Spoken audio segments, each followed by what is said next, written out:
ముఖ్యమంత్రి ఉండి ఈ వయసులో కూడా అర్ధరాత్రి వేళ రిస్క్ ఉన్నా సరే ప్రజల ప్రాణాలే ముఖ్యమని విజయవాడలో వరద బాధితులకు సహాయ కార్యక్రమంలో పాల్గొన్న చంద్రబాబు నాయుడును చూసి చలించిపోయానని, ప్రజల పట్ల చిత్తశుద్ధి కలిగిన చంద్రబాబు నాయుడు లాంటి నాయకుడు ఈ ప్రపంచంలో మరొకరు ఉండరని టీడీపీ రాష్ట్ర అధికార ప్రతినిధి పిఠాపురం మాజీ ఎమ్మెల్యే వర్మ కొనియాడారు. విజయవాడ వరద బాధితుల కోసం పిఠాపురం నుంచి తన వంతుగా 4 టన్నుల కాయగూరలను వ్యాన్లో తరలించారు. పిఠాపురం పార్టీ కార్యాలయం నుంచి ఈ కాయగూరల వ్యానును టీడీపీ నాయకులతో కలిసి మాజీ ఎమ్మెల్యే వర్మ జెండా ఊపి తరలించారు. ఈ సందర్భంగా మాజీ ఎమ్మెల్యే వర్మ మీడియాతో మాట్లాడారు. ముఖ్యమంత్రి 30 సంవత్సరం పూర్తయింది. ఇదే పిఠాపురాన్ని మేము 5,000-10,000 మందితో బ్రహ్మాండమైన ర్యాలీ పెట్టుకుని చేసుకుందాం అనుకున్నాం. కానీ చంద్రబాబు నాయుడు గారు ప్రజలందరూ కూడా ఈ వరదల్లో బాధలో ఉన్నారు, ఇటువంటి కార్యక్రమాలు చేయటం.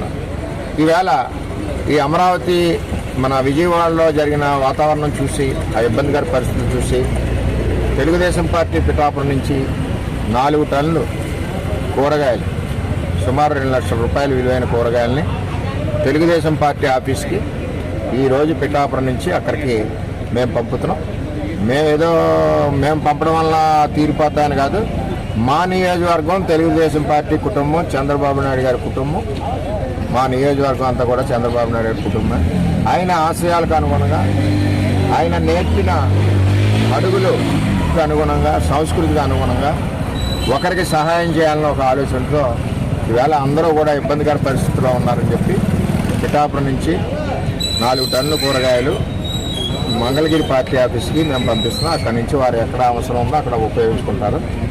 మరి త్వరలోనే విజయవాడ ప్రజలందరూ కూడా మరి మామూలు జీవితంలోకి రావాలని, మా చంద్రబాబు నాయుడు గారికి నిండి 100 ఏళ్ళు పురోహితగా అమ్మవారు ఆయుష్ ఇచ్చి ఇదే విధంగా ప్రజల సేవ చేసే విధంగా చంద్రబాబు నాయుడు గారు పనిచేయాలని, అదేవిధంగా లోకేష్ గారు కూడా తండ్రికి వెన్ను దన్నుగా ఉండి ఈ కార్యక్రమాల్లో మరి అందరూ పాల్గొనాలని చెప్పి, మరి కూటమి ప్రభుత్వంలో ఉన్న అన్ని పార్టీ నాయకులు కూడా ఈ కార్యక్రమంలో పాల్గొనాలని చెప్పి విన్నవించుకుంటూ, మరి చంద్రబాబు నాయుడు గారికి నిండు 100 ఏళ్ళ భగవంతుడు ఆరోగ్యం ఇవ్వాలని చెప్పి మనస్ఫూర్తిగా కోరుకుంటూ విజయవాడ మరి వ్యాన్ ఇక్కడి నుంచి మా నాయకులందరం మేమందరం కూడా ప్రారంభించి ఇక్కడి నుంచి పంపుతున్నాం.